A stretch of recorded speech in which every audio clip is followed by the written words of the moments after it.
Sobrang saya. Thank you sa mga pumunta. Much appreciated. You know, the support is always really nice.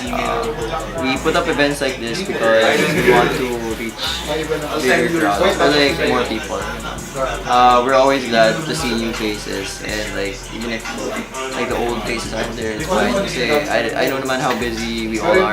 Ngayon actually sobrang daming event ang sabay. So, yun. Pero like,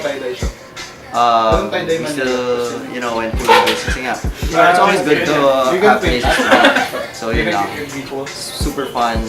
Grabe ang galing ni Brian, galing ng competitors. Like Tekken has never been my main like video game, pero sobrang saya maglaro ng Tekken because of, you know, kanina.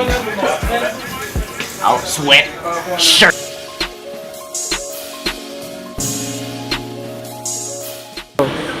I just want to say thank you to everyone who came.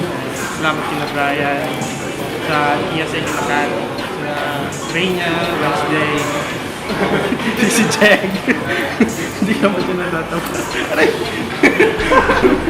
Ayun, salamat sa lahat ng pumunta.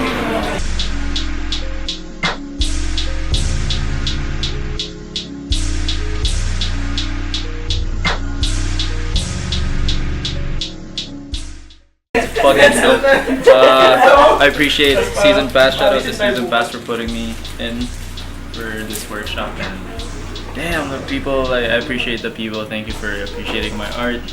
This is my first DIY. I thought like nobody gives a shit, but seeing the people that just came by, you know, and then the homies wanted like my demons in their shirt, this just means a lot to me. So shout out Season Pass. Fuck yeah. Thank you for fucking with Chaiseng. 2 more fucking work together. Woo! Bodo ko! Isa pa, dali lang, dali. Ay, patay na ako! Talo na ako, yun na.